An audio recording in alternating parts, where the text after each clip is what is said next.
राम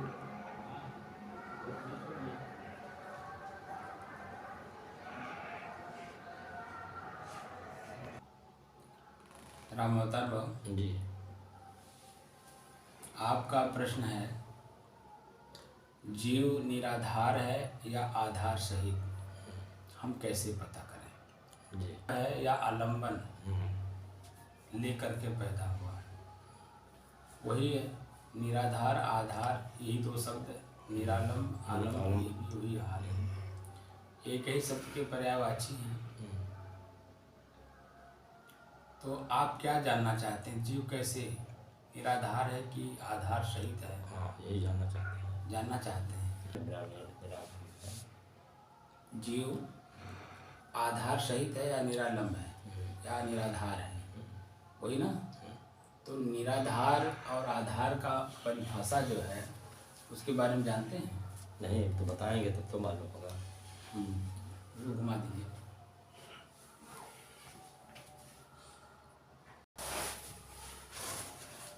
साहब बंदगी। साहिब बंदगी। बच्चे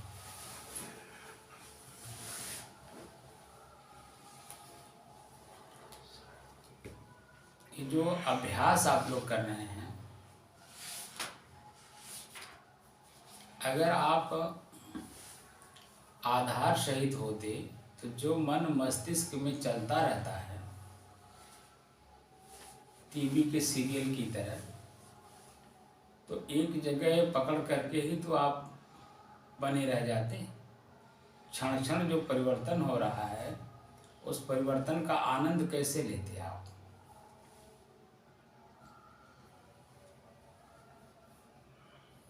जैसे एक ही पुत्र से आधार हो गया ना, मेरा आधार मेरा पुत्र, कि मुझे बुढ़ौती में सुख देगा, ये आपने मान लिया। जी। एक पुत्र पैदा किए तो उसी को आधार मान करके आपका आगे का जीवन तो भी चलना चाहिए ना। लेकिन समय समय से देखा जाता है कि 2, 4, 10 बच्चे पैदा हो जाते हैं, तो वो आधार जब लेना होता है बुढ़ौती में तो पता चलता है कि 10 में से एक ही करता है, और वह भी सामाजिक डर की वजह से। तो ये तो व्यवहारिक प्रक्रिया है, लेकिन वहाँ आपको पता चलता है ना उस अवस्था में कि हमने नाह को पैदा किया, कोई कहा में नहीं है, कोई मेरा सुनता नहीं है। ये सब जो व्यवहारिक प्रक्रियाएं हैं वह तो अनुभव होता है ना। तो इससे साबित बारीकी रूप से जब अध्ययन करेंगे तो देखेंगे कि आपका मन बाह्य विषयों में पकड़ा हुआ है और बाह्य विषयों से अपने आप को मुक्त किया नहीं। मेरा घर, मेरा मकान, मेरा शरीर, मेरी पत्नी, मेरा बेटा, मेरा खेत, मेरी ज़मीन, मेरी जायदाद, जो भी मेरा मेरा है, तो मेरा है ना, मैं तो नहीं हूँ ना। तो मैं और मेरा दोनों अलग हैं, तो अलग की वस्तु को अलग समझने में ही अपना फायदा है, क्योंकि अलग की वस्तु आपसे अलग होने के कारण वह अपने नियम में चलता है, आपकी नहीं सुनता है। आप अपने में नहीं हैं, इसलिए बाह्य वस्तुओं को प्राप्त करने में दिन रात आप पूरा मेहनत करते हैं, और मेहनत करने के बाद जब मिल भी जाता है तो आपके ही मन में होता क्या यही मैं प्राप्त करना चाह रहा था। तो इसमें सुख और दुख दोनों मिश्रित है, मिला हुआ है। अब उस दोनों को आप जानते हैं, मैं क्यों पकड़ा? सुख के लिए। क्या सुख है इसमें? दुख है। तो आखिर इन सुख दुख को भोगने वाला कौन? मैं अलग। तो आधार मानना, जैसे मैंने कल शाम को बताया था कि जो सोमनाथ मंदिर का प्रारूप बनाया गया था, बीच में शिवलिंग थी और चारों तरफ से जो है वो मंदिर का दीवार था और वो बीच में टिका हुआ था। वह एक प्रतीक दिया गया कि आप निराधार हैं। कैसे निराधार हैं? जैसे ये शिवलिंग अपने आप में खड़ा है। तो ये बाह्य की वस्तु है, वो बाह्य वस्तु बिना आधार के वो रुक नहीं सकता है। तो उसमें आधार दिया गया दीवार में ही चुंबक के कारण वह शिवलिंग वो खिंचा हुआ चारों तरफ से अपने गुरुत्वाकर्षण के कारण वह बीच में टिका हुआ है। तो वह तो सृष्टि का नियम है, पृथ्वी का नियम है, ब्रह्मांड का अपना एक नियम है। हमारे ऋषि महर्षि जो शोध किए हैं, उस शोध में ये पाया गया कि दो चीजें हैं, प्रकृति और पुरुष, जड़ और चेतन। तो प्रकृति और पुरुष, प्रकृति के अपने नियम हैं, वो नियम अपने आप में ही चलता रहता है, वो किसी की सुनता नहीं। माटी, पानी, आग, हवा, आकाश सबके अपने नियम हैं, उसको उसी को कहते हैं स्वभाव। मिट्टी के अपने स्वभाव हैं, पानी के अपने स्वभाव हैं, सबके अपने अपने स्वभाव हैं। वो अपने स्वभावगत क्रिया में वो चलते रहते हैं, कोई किसी की सुनता नहीं। हाँ, उसमें कमोबेश शब्द आता है कि मिट्टी ज़्यादा है तो उसमें पानी, आग, हवा, आकाश नहीं दिखाई देगा। पानी ज़्यादा है तो उसमें मिट्टी, आकाश, अग्नि नहीं दिखाई देगा। अग्नि ज़्यादा है तो उसमें मिट्टी, हवा और आकाश दिखाई नहीं देगा। तो जो चीज़ें जो ज़्यादा होता है वही वर्तमान में हमारे नेत्र के माध्यम से हम उसको देखते हैं। हवा तेज चल रहा है, तूफान आ रहा है, तो हवा उसमें तेज है। इन सब चीज़ों को जब हम जानने का प्रयास करते हैं तो धीरे धीरे ये पता चलता है कि मैं स्वयं जो चेतन हूँ, मेरे में कुछ भी नहीं है, मैं निराधार। वह कैसे आपको पता चलेगा? इसीलिए भगवान और ईश्वर का खोज हुआ। तो प्रकृति को ही भगवान कहते हैं। भगवान, भगवान जो शब्द बना है उसमें 5 अक्षर हैं मात्रा लेकर के, तो पांचों अक्षर प्रकृति को ही कहते हैं। भ से भूमि, भू माने मिट्टी, गगन, गगन माने आकाश, वायु, वायु माने हवा, आग, नीर माने पानी। तो पंच प्रकृति को भगवान कहते हैं। जो आपका शरीर है वह अपने नियम में चलता है। आप जब से जन्म लिए हैं, जन्म से 3 साल तक आपको कोई चेतना आपके शरीर का नहीं रहता है। लेकिन 3 साल के बाद 5 साल के बीच से आपको अपने शरीर का ख्याल होने लगता है, अपने शरीर के चेहरे का ख्याल होता है। जैसे जैसे आपकी उम्र बढ़ती है, आप अपने अपने अपने चेहरे को ऐसा मानते रहते हैं, मैं ऐसा हूँ, मैं ऐसा हूँ, मैं ऐसा हूँ। आपकी उम्र इस समय 75 वर्ष है, तो आप अपने शरीर को देखिए, आज के 75 वर्ष पहले जाइए, आपके शरीर में कैसा आप बनावट था।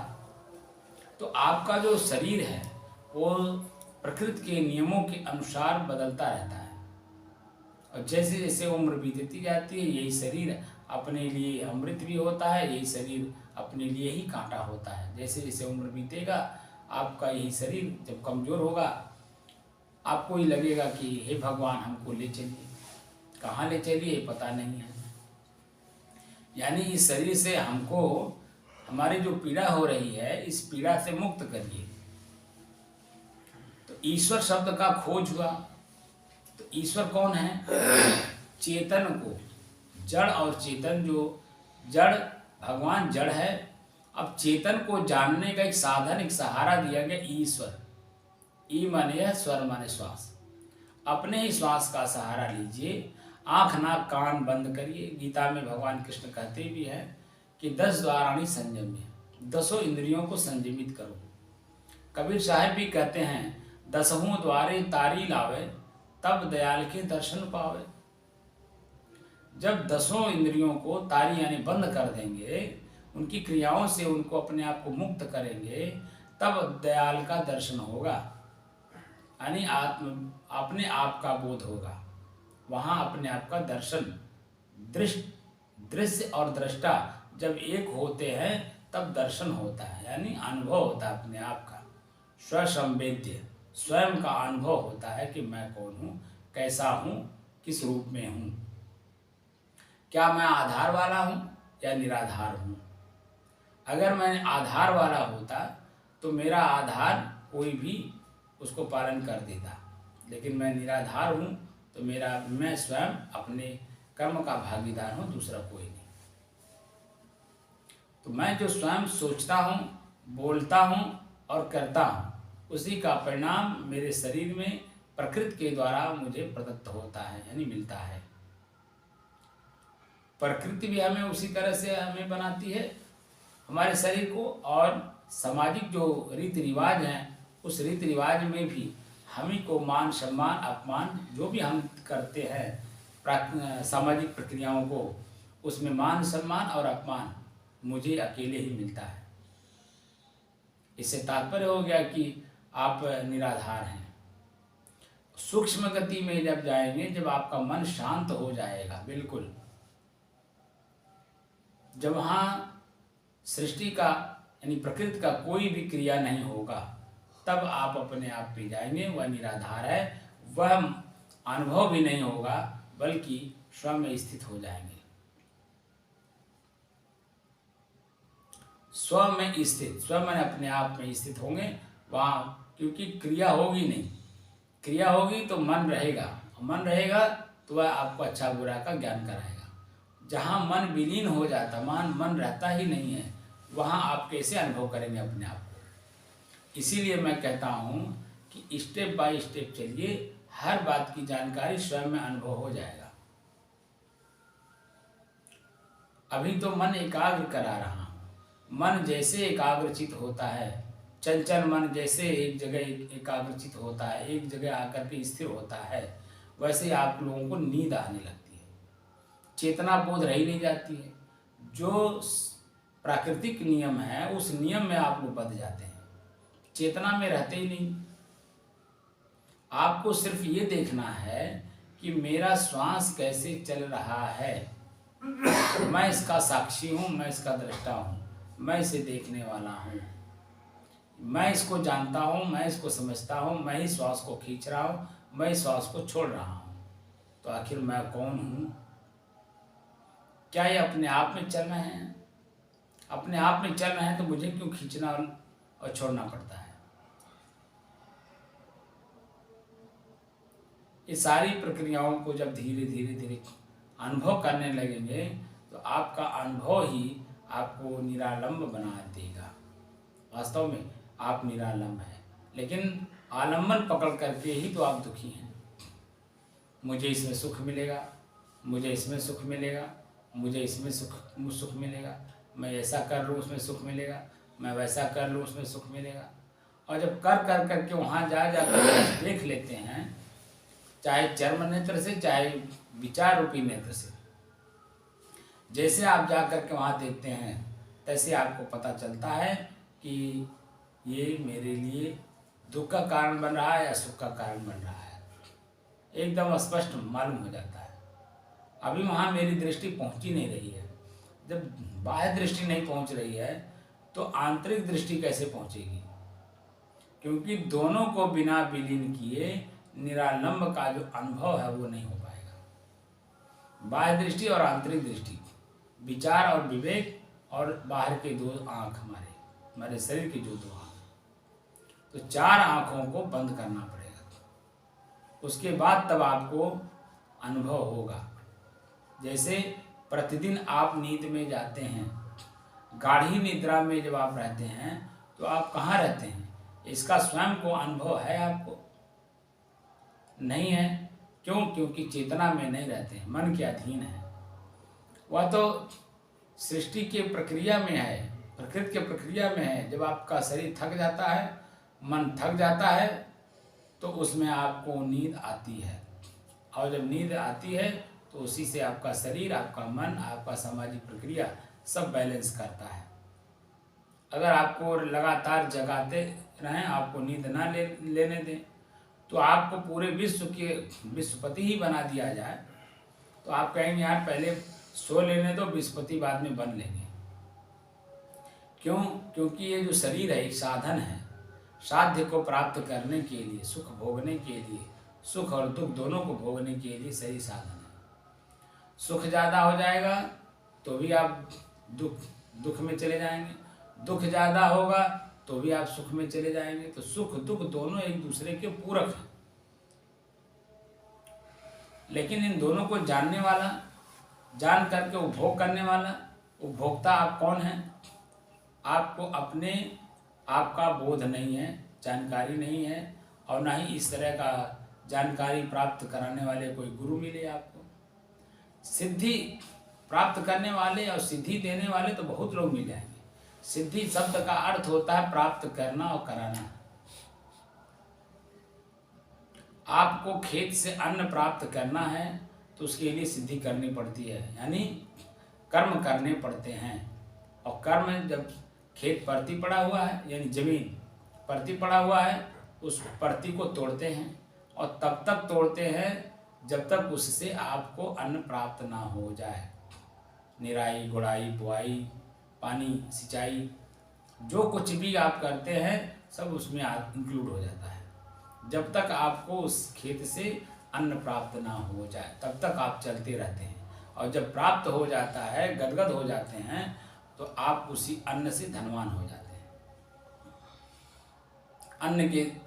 अन्न की पूर्ति हो जाती है। अन्न की पूर्ति ही धनवान होना होता है।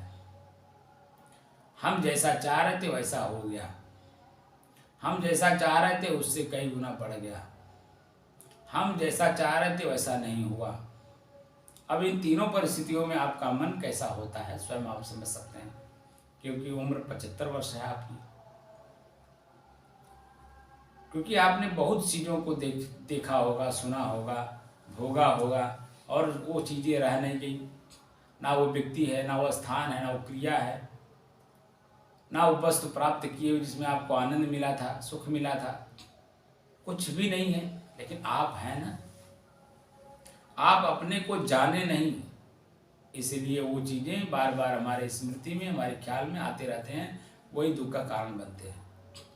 भविष्य में हम कल्पना करते हैं ऐसा होगा, भूत में हम जाते हैं तो ऐसा हुआ, वर्तमान में रहने की कला जानते ही नहीं। बीच में जो वर्तमान में आप जहाँ बैठे हैं, सहज भाव में आपको उपलब्ध है। इसी सहज भाव को प्राप्त करने के लिए बड़े बड़े विद्वान, बड़े बड़े अधिकारी, बड़े बड़े धनाढ्य लोग बड़े बड़े सेंटरों में जा कर के वहाँ इसको अनुभव करना चाहते हैं। लेकिन परिश्रम करके जाते हैं तो उनको लगता है यहाँ कुछ मिल रहा है, लेकिन जब लौट आते हैं और जब उसको अपने मन को विश्लेषण करते हैं अपने मन से, मैंने वहाँ क्या देखा, मैंने वहाँ क्या खाया, मैंने वहाँ किसे किसे मिला, क्या क्या सुना, क्या क्या किया, वो सारी चीज़ों को जब वो अपने आप मंथन करते हैं तो लास्ट में देखते हैं यार मैं तो क्रियावान ही रह गया, मेरा मन क्रियाविहीन हुआ ही नहीं। मन क्रियाविहीन होगा नहीं तो स्थिर होगा कैसे? स्थिर होगा नहीं तो आत्म कल्याण की जो अनुभूति है वो होगा नहीं। वहाँ तो आपने सिर्फ ये देखा कि यहाँ तो बड़े बड़े लोग आते हैं, एक चीज़ मन मस्तिष्क ने पकड़ लिया। दूसरे आपने देखा यहाँ बहुत बड़ी सुख सुविधा की वस्तुएं हैं, चाय बन रहा है, भोजनालय है, भोजनालय में जब भी जाइए आपको जो चीज़ चाहिए वो आपको प्राप्त होगा।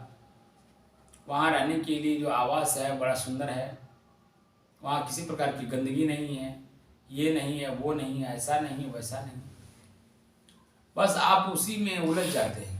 आप अपने आंतरिक चीज़ों को प्राप्त करने के लिए वहाँ आप नहीं प्राप्त कर पाते हैं तो बाद में आपको कष्ट होता है। पैसा भी खर्चा किए, मेहनत भी किए, गए भी, मन शांत हुआ नहीं, तो अंत में उसे आपको छोड़ना ही पड़ता है। ऐसे बहुत से लोगों को मैंने देखा कि जब मन उनका शांत रहता था पारिवारिक दृष्टि से, सामाजिक दृष्टि से, कार्यस्थल दृष्टि से, तो वह किसी सेंटर में जाने के लिए सोचते थे।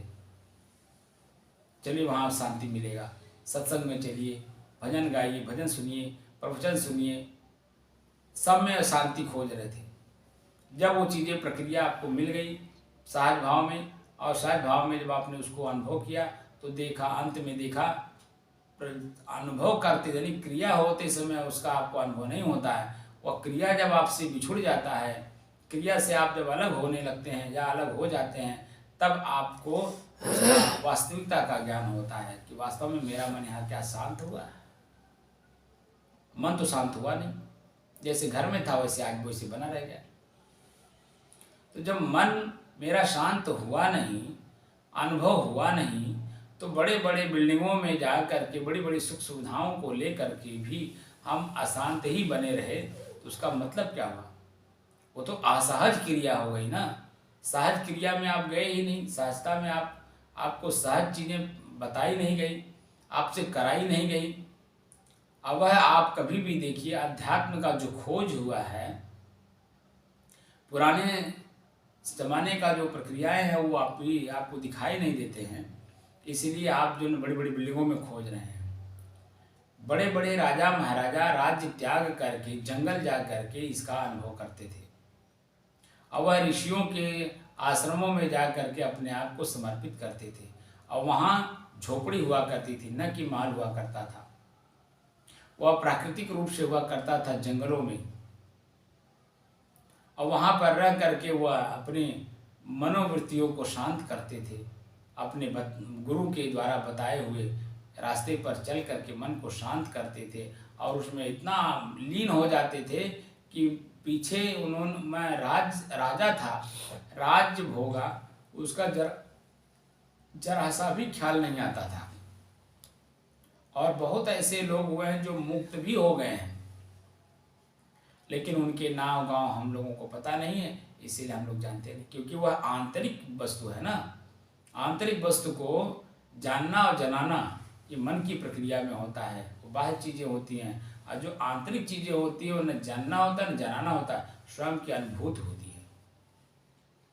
जैसे नींद में जब आप रहते हैं तो उस समय में आपका कोई हलचल आपके न मन में होता है, न शरीर में होता है, न इंद्रियों में होता है। वहाँ तो बिल्कुल सब कुछ शांतमय होता है, और वही आप हैं। अपने आप में आप चले गए, मस्ती में ले रहे। लेकिन जब आप उससे जागृत होते हैं, शरीर में पुनः आप की क्रियाओं में आप लौटते हैं, तो बाहर की जो प्रक्रिया है उसमें आप उलझ जाते हैं। आपने सुना होगा कि संत महात्मा कई वर्षों तक ऐसे बैठे रह जाते थे, यहाँ तक कि उनके ऊपर दीमक चढ़ जाते थे, पूरा मिट्टी मिट्टी कर देते थे, उनको पता भी नहीं चलता था। वास्तविकता है, ऐसे भी लोग हुए हैं। आज हम लोग किस्सा कहानी में चले जा रहे हैं। क्यों?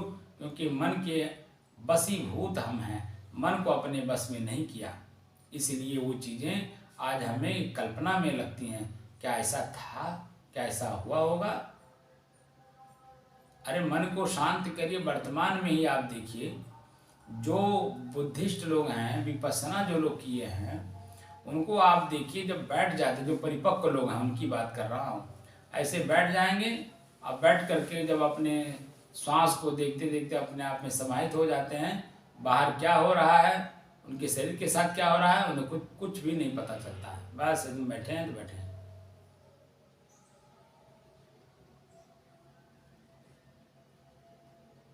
पीछे टीवी में एक ऐड आ रहा था, आज की 7-8 साल पहले। किसी उस ऐड में दिखाया जाता था कि बुद्धिस्ट लोग बैठे हुए हैं, और वहाँ पे ढोल नगाड़े सब बज रहे हैं, लेकिन उनके ऊपर कोई फर्क नहीं पड़ता है। ना वो डांस कर रहे हैं, ना उसे सुन रहे हैं, एकदम मस्त हैं बैठे हुए हैं।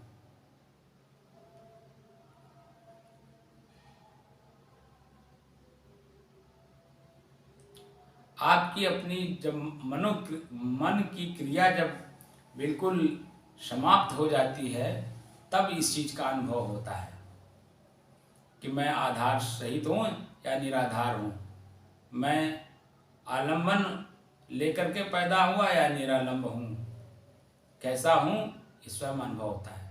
ये बताने की, दिखाने के बाह्य चीज़ों को दिखा करके आपको नहीं समझाया जा सकता है और न आप समझ पाएंगे वह, क्योंकि अनुभव की चीज़ है। जैसे नींद के बारे में कोई व्याख्या आज तक कहीं नहीं मिली है कि नींद में ऐसा ऐसा होता है।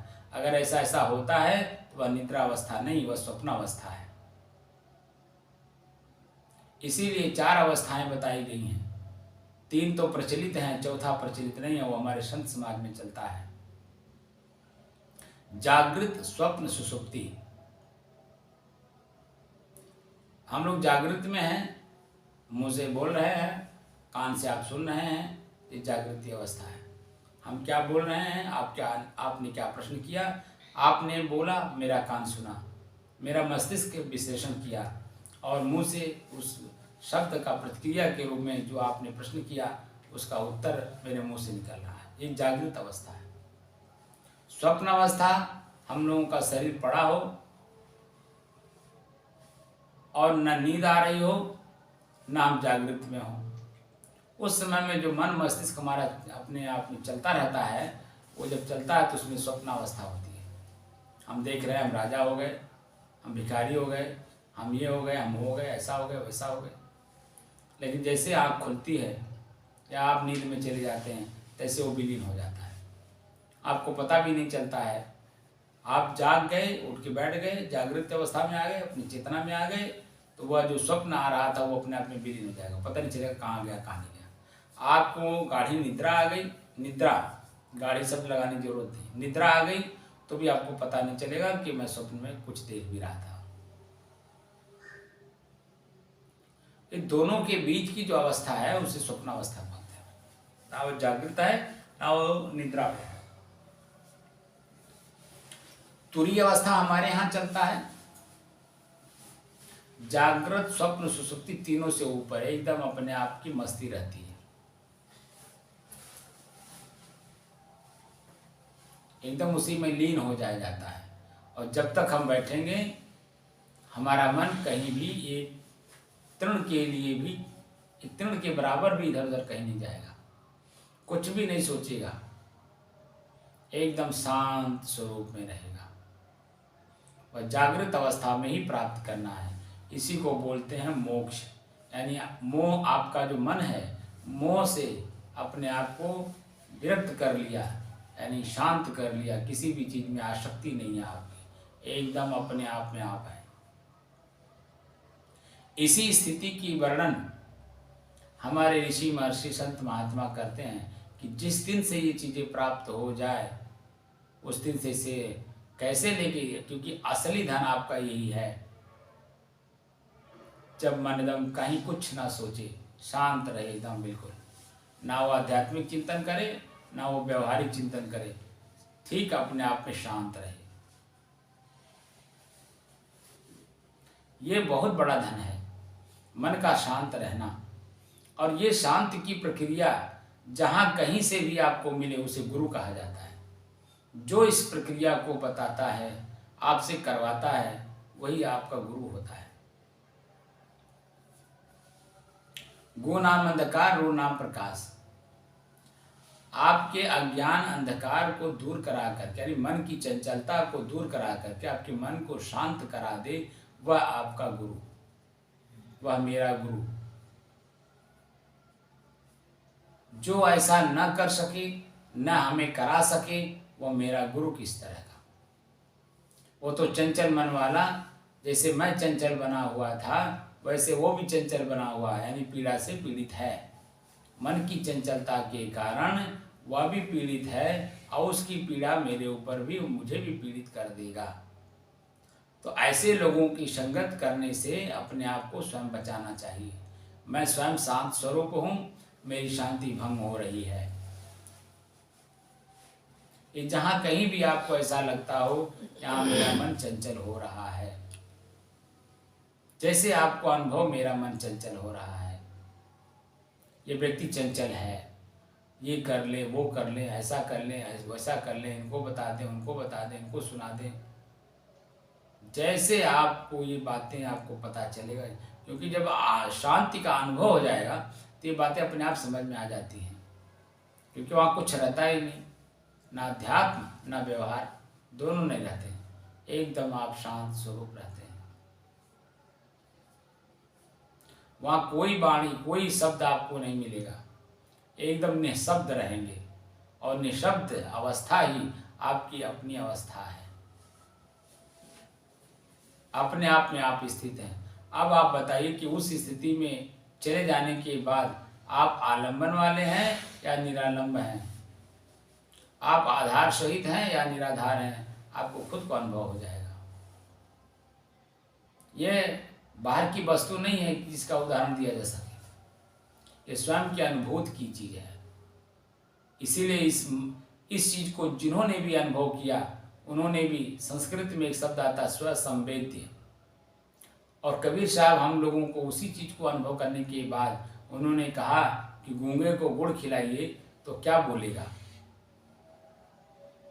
वो सिर्फ इशारा कर सकता है, उसके चेहरे पे, उसके हाथों में, उसके शरीर पे हाव भाव बदल सकते हैं, लेकिन वो मुंह से नहीं बोल सकता। ऐसे ही आपका ये चीज है, जैसे ही आप उस चीज का अनुभव कर लेंगे, अपने आप में वह आप निःशब्द हो जाएंगे, आपके मुंह से शब्द निकलेगा ही नहीं, बस एक शब्द हो आएगा कि बड़ा सुख मिला, बड़ा आनंद मिला, एकदम मन शांत रहा।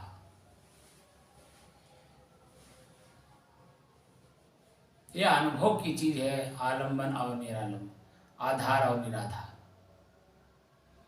हम जब इसके शब्द का व्याख्या करेंगे दोष हो जाएगा, उसमें दोष आ जाएंगे, मेरे चिंतन में, मेरी वाणी में, मेरे कर्म में दोष आ जाएंगे, क्योंकि वह क्रिया विहीन अवस्था है, उसमें क्रिया नहीं होती है। इसी पॉइंट पे सदगुरु कबीर साहब कहते हैं, निष्कर्मी की निंदा कीजिए, कर्म करे ताही चित दीजिए। ये व्यंग्यात्मक वचन है विद्वानों के लिए, जिनको इस बात का अनुभव नहीं है, अभी सिर्फ शब्द पढ़ लिए, शब्द पढ़ करके अपने मन को चिंतन किए तो उसमें मन प्रफुल्लित हुआ, प्रसन्नचित हुआ, अपनी व्यवहारिक प्रक्रियाओं जहाँ से मन उनका दुखी था उससे थोड़ा मोड़ करके सिर्फ चिंतन में अभी गए, चिंतन और चिंता दोनों से मुक्त हुए नहीं, स्वयं की अनुभूति हुई नहीं, इसलिए वो दोष हो जाता है। इसलिए जब तक हमारे अपनी भारतीय संस्कृति में जो रिसर्च हुआ है, वहाँ रिसर्च करने वाले लोग अपने ऊपर पहले प्रयोग करते थे हर चीज को, चाहे आयुर्वेद हो चाहे स्ववेद हो।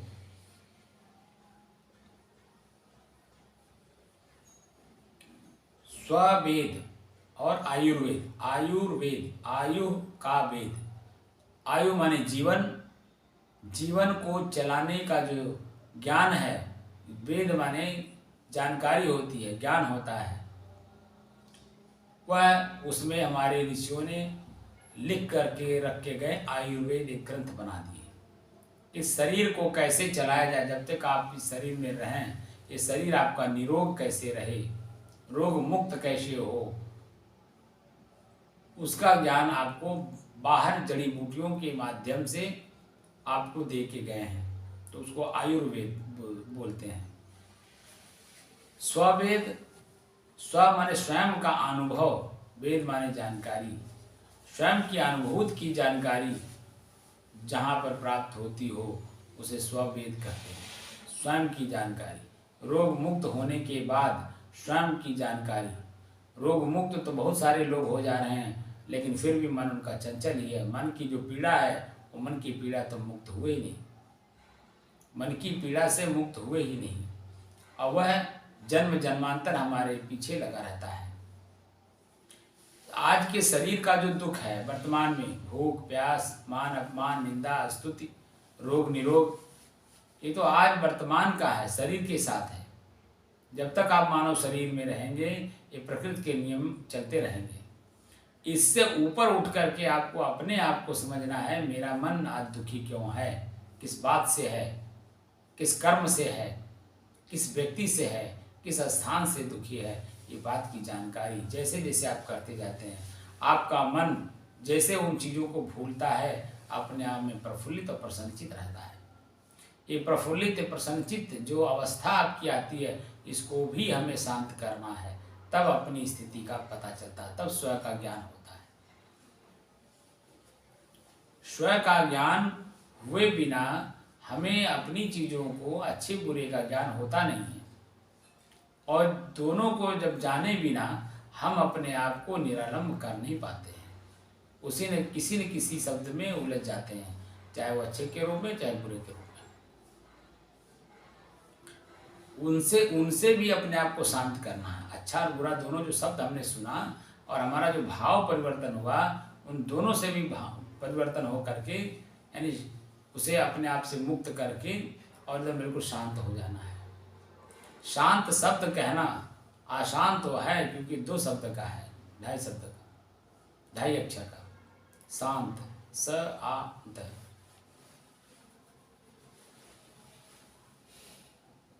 कहना तो आसान है शांत शब्द, लेकिन उसमें स्थिर रहना, उसमें पहुंचना, उसका अनुभव करना वर्तमान समय में हम लोगों के लिए कठिन इसीलिए लगता है क्योंकि अपने मन को हम फ्री छोड़ दिए हैं। कुछ भी सोचो, कुछ भी बोलो, कुछ भी करो, बस फ्री हो जाओ। इसको कहते हैं हम स्वतंत्र जीवन। स्वतंत्र हुए कहाँ? स्वतंत्र, स्व अपने तंत्र में अपने आप को समाहित करने, यानी अपने आप में समाहित हो जाना स्वतंत्रता है। हम स्वतंत्र हुए ही नहीं। हर कलाएं मेरे अंदर में है। रास्ता चलने की कला है, बोलने की कला है, सुनने की कला है। हर प्रकार की कला को हमने जाना नहीं, स्वतंत्र हुआ नहीं। जब जैसी आवश्यकता हो उसका प्रयोग करना, ये कला में आता है, और कला स्वतंत्रता प्रदान करता है। आप किसी के अधीन नहीं रहते हैं।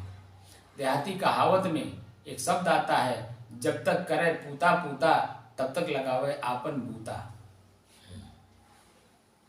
हम किसी से कहें कि हमें जरा गिलास पानी दो, हम उठ करके स्वयं पानी ले लें, किसी को कहने की जरूरत ही नहीं। हमारे में वो ताकत है, वो बल है।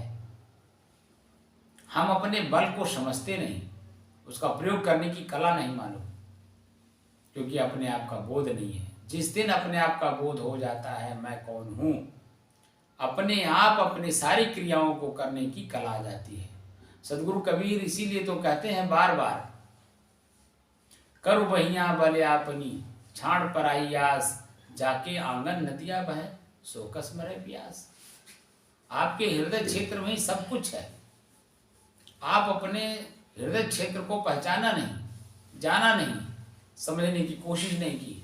अगर कोशिश भी की तो उतावलेपन वाले व्यक्तियों के साथ। जो उतावलेपन लोग हैं, जो एडवर्टाइज करता है, इसका मतलब है कि उसके वस्तु में खोट है, इसलिए वो एडवर्टाइज करता है। प्रचार प्रसार जो चीजें होती हैं उसमें खोट है, इसलिए प्रचार प्रसार हो रहा है।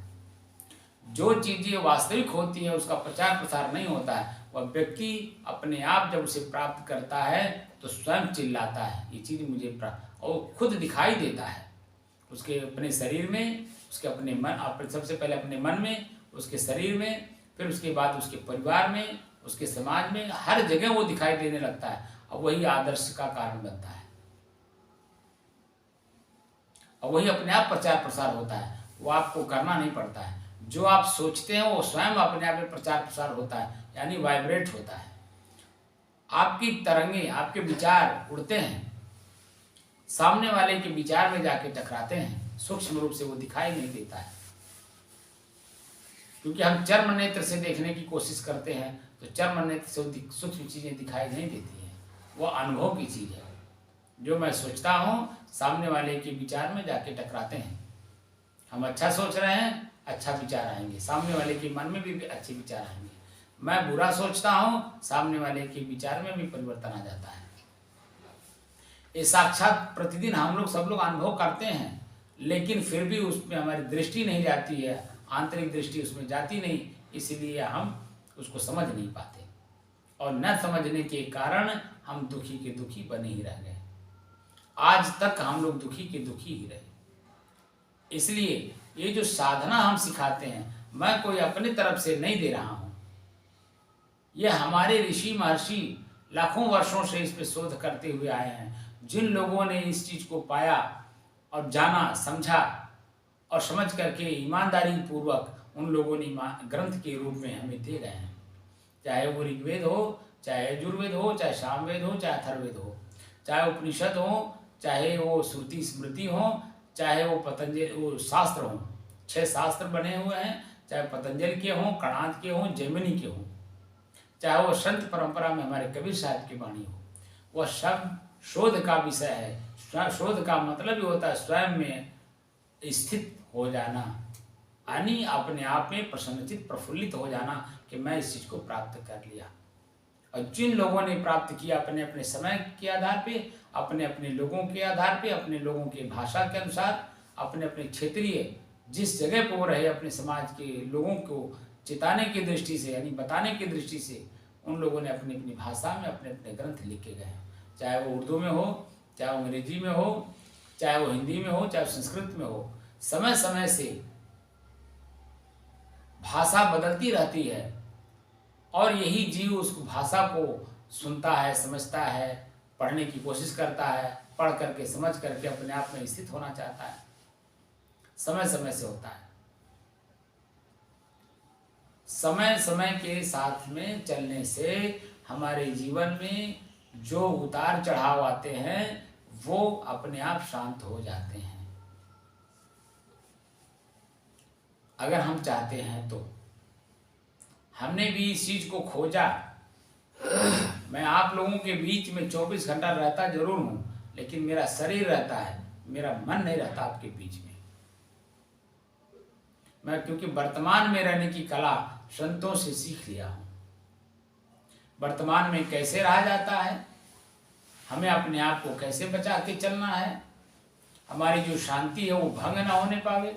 क्योंकि प्रत्येक दृष्टि, प्रत्येक दृश्य आपको, चाहे वो आँख का दृश्य हो, चाहे कान का दृश्य हो, चाहे जीभ का दृश्य हो, चाहे वो किसी भी हमारे बॉडी का दृश्य हो, वह हमें प्रभावित कर देते हैं। आँख से देखता हूँ तुरंत प्रभावित कर देता है, आकर्षण और विकर्षण के रूप में।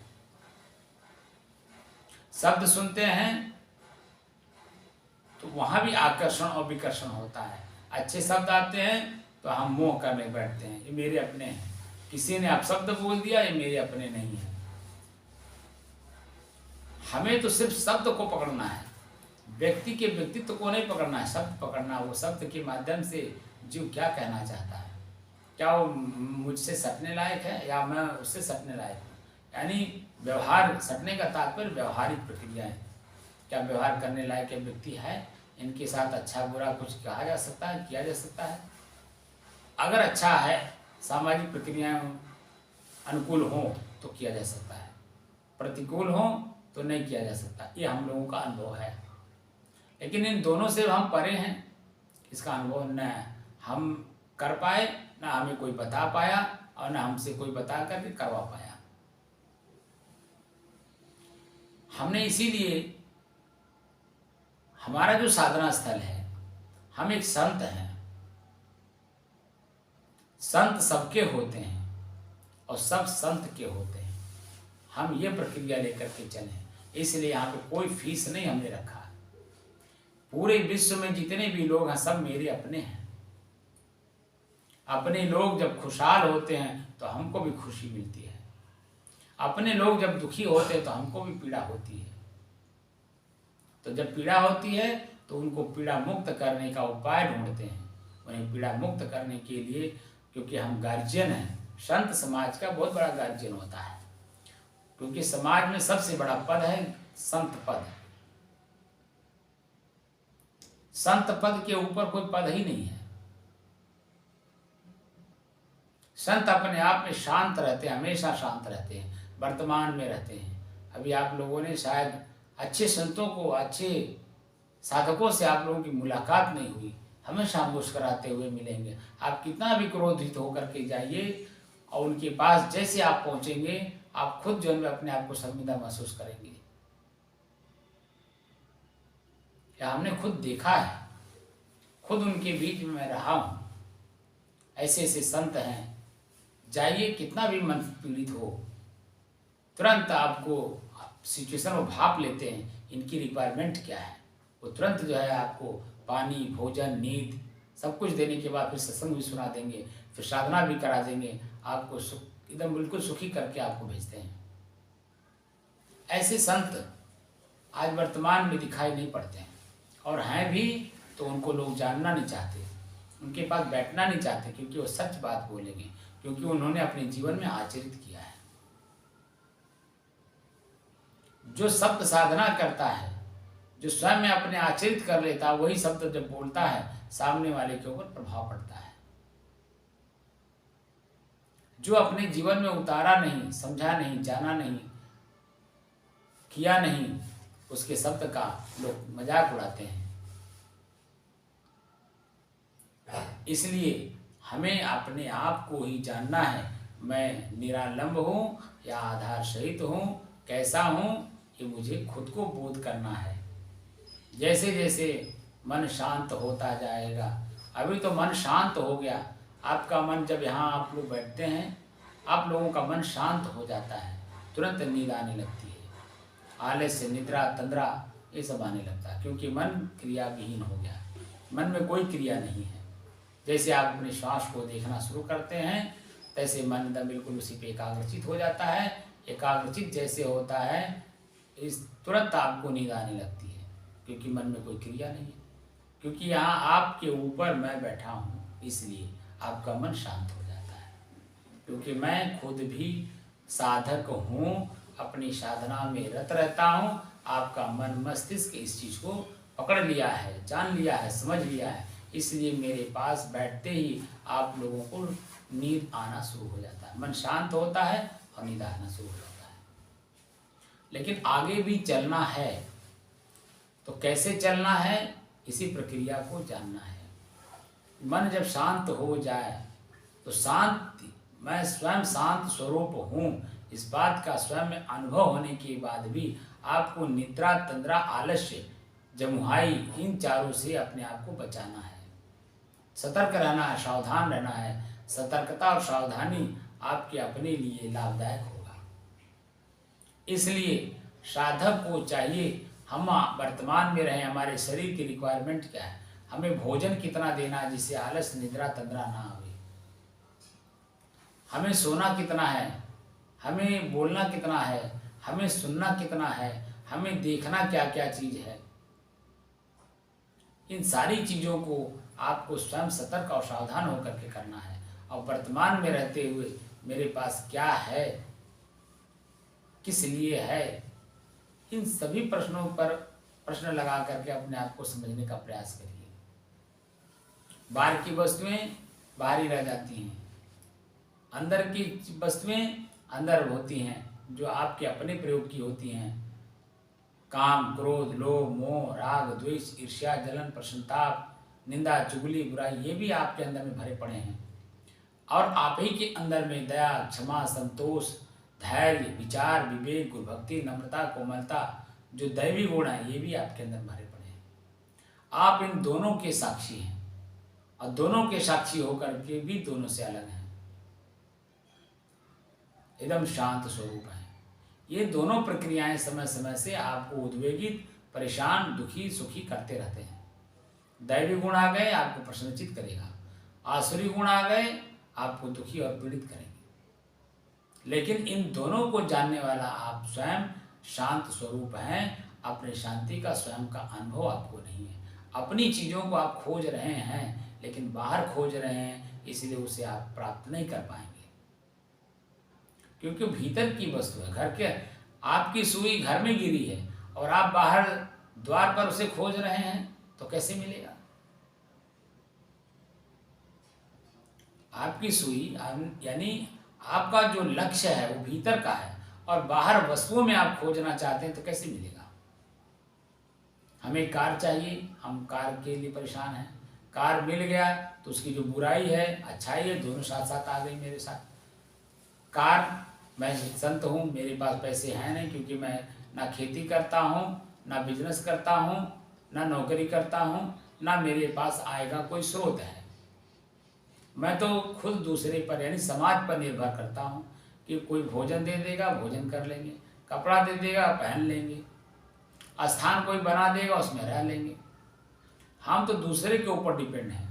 तो अपने इच्छा पूर्ति करने के लिए कार्य अगर हमने किसी से मांग भी लिया, कोई दे भी दिया, तो प्रतिदिन का जो उसका खर्च है वो कहाँ से आएगा, कौन देगा उसे?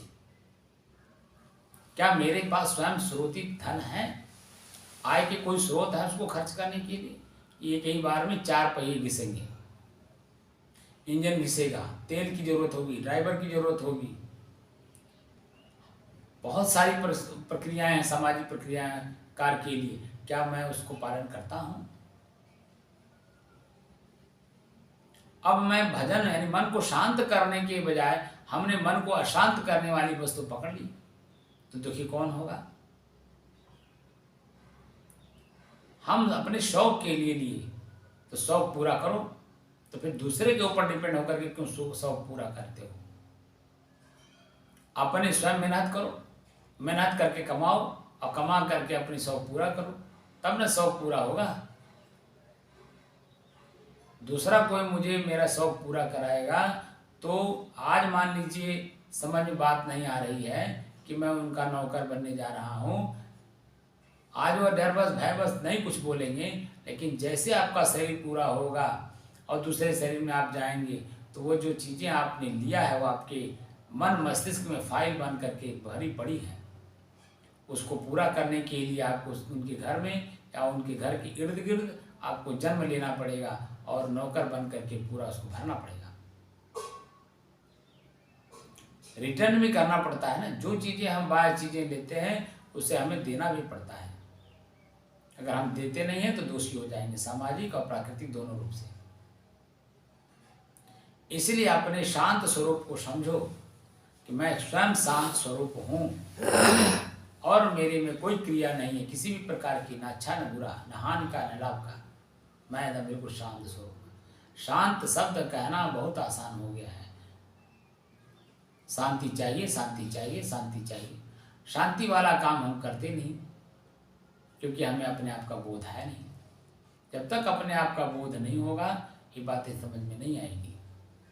इसलिए हम आप लोगों से कहते हैं कि धीरे धीरे चलते रहिए, रेगुलर चलते रहिए। जो सिचुएशन जैसा मेरे सामने आएगा मैं आप लोगों को धीरे धीरे हर शब्द का अनुभव कराते हुए आगे बढ़ाऊंगा। ये जो अनुभव हो रहा है आप लोगों को, इसमें बहुत सारी बातें इंक्लूड हैं, लेकिन आप लोगों को पता नहीं है।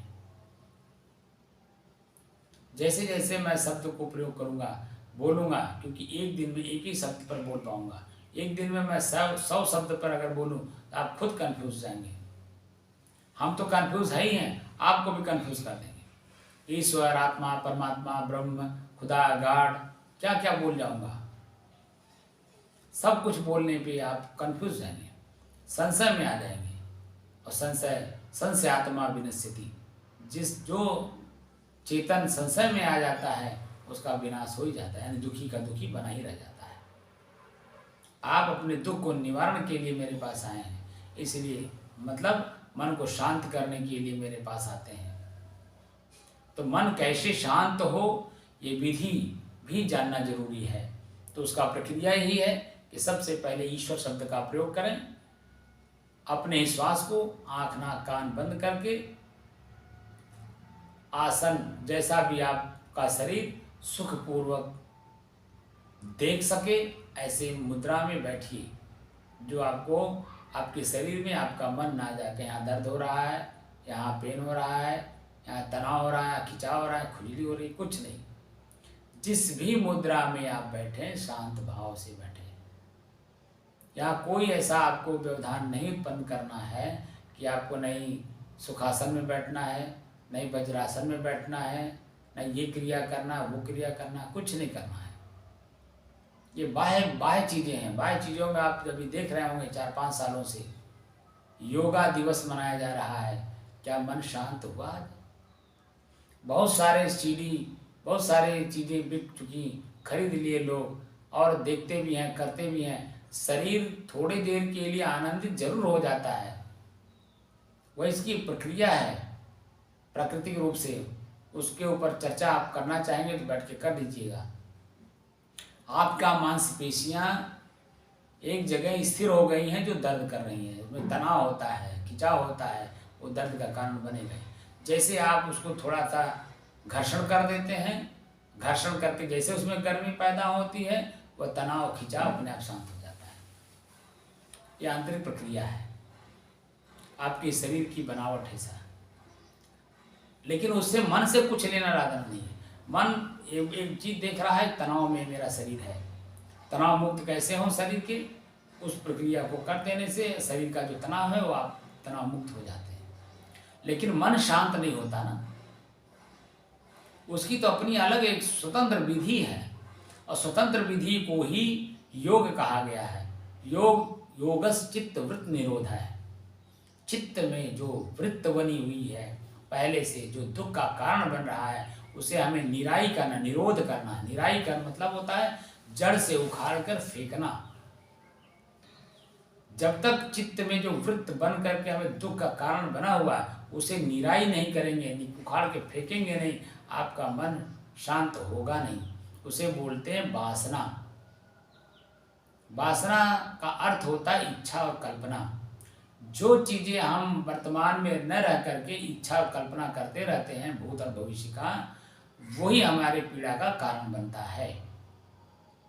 हम भूत और भविष्य में जा ही ना, हम वर्तमान में रहने की कला सीख लें, मन हमारा शांत रहे हमेशा। जब वर्तमान आएगा उसका उपभोग करने के लिए, तो वर्तमान अगर हमारे शरीर की, मन की, सामाजिक हर प्रकार की गतिविधियां हमारे अनुकूल होंगी, उसे हम भोग लेंगे। वर्तमान होता है, भूत और भविष्य दुख का कारण होता है। इसलिए वर्तमान में रहने की कला सीखिए।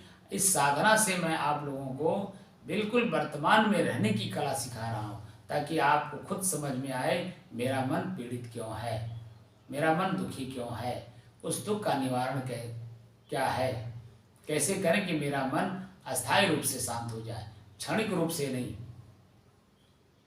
अस्थायी रूप से शांत हो जाए। भूख भी एक रोग है, प्यास भी रोग है, मन की इच्छाएं भी रोग हैं। हम रोग मुक्त कैसे हों, इस प्रक्रिया को जानने के लिए थोड़ा सा तप करने की जरूरत पड़ती है। तप सहनशीलता को कहते हैं। सामने जैसा भी सिचुएशन है उसे सहन करने की क्षमता हमें बढ़ाना है। जैसे जैसे हमारा सहन शक्ति बढ़ेगा, अपने आप आपका जो व्यक्तित्व है वो निखार आने लगेगा। तो आधार और निराधार, आप स्वयं निराधार हैं, लेकिन अपने आप को आधार में समाहित कर लिए हैं, जो दुख का कारण बनता है। आप निरालंब हैं, लेकिन आलंब को पाने में आपने अपना समय खो दिया, और जिसके कारण आप दुखी आज तक बने हुए हैं। इसलिए अपने आप को मुक्त करिए वासना से। वासना और इच्छा और कल्पना को कहते हैं। इच्छा कल्पना कुछ भी मत करिए, वर्तमान में रहने की कला सीख जाइए। बस शांत भाव से वर्तमान में रहिए। आप एकदम शांत भाव में जब रहते हैं, वर्तमान में आपके मन में, आपके शरीर में, आपके समाज में क्या हो रहा है सब आपको पता चलता जाता है, और वैसे आप व्यवहार कर देते हैं अपने साथ, शरीर के साथ और समाज के साथ, तो सभी लोग अपने अपने जगह पे शांत रहते हैं, और आपकी शांति में कोई भंग नहीं डालता है, और वह भंग भी नहीं होता है, बिल्कुल बरकरार रहता है, यथास्थान स्थापित रहता है। तो स्व में स्थित होना ही स्वस्थ होना होता है। स्व माने अपने आप में, स्थ माने स्थित होना। अपने आप में जब आप समाहित हो जाते हैं, जिसको निद्रा अवस्था कहते हैं, स्व में स्थित हो गए, स्वस्थ हो गए, तभी तो आपका शरीर और मन दोनों बैलेंस करके पुनः स्थापित होकर के कार्य करता है। इसलिए जो क्रियाएं हैं, अभी वाणी से तो मैंने आपको सब कुछ बता दिया, लेकिन अनुभव नहीं हुआ, तो अनुभव करना है। अनु माने पीछे, भव माने उत्पन्न होना। प्रयोग करने के पीछे जब जो चीजें उत्पन्न होती हैं उसे अनुभव कहा जाता है। अभी तो आप प्रयोग कर रहे हैं, प्रयोग अभी पूरा हुआ नहीं। तो जब पूरा हुआ नहीं तो उस चीज़ को कैसे समझेंगे? अभी आपकी मन की गति जो है वो कल्पना में दौड़ रहा है, बहुत बातों को लेकर के कल्पना में उड़ेगा। लेकिन ठीक है, धीरे धीरे धीरे धीरे नहीं माना, धीरे सब कुछ हो। माली सींचे 100 घड़ा, ऋतु आए फल हो। समय आने, ऋतु माने समय आने पे आपको खुद को अनुभव हो जाएगा। बस आप रास्ता चलते रहिए। हाँ, इस बात का आपको जरूर जानकारी हो, जो रास्ता लेकर के चलने वाला है हम लोगों को, वह अपने आप में परिपूर्ण है कि नहीं। अगर परिपूर्ण है तो मंजिल हम जो चाहते हैं वहाँ तक वो पहुँचा देगा। इसलिए जिसका भी साथ पकड़िए उसके ऊपर पूर्ण विश्वास होना चाहिए।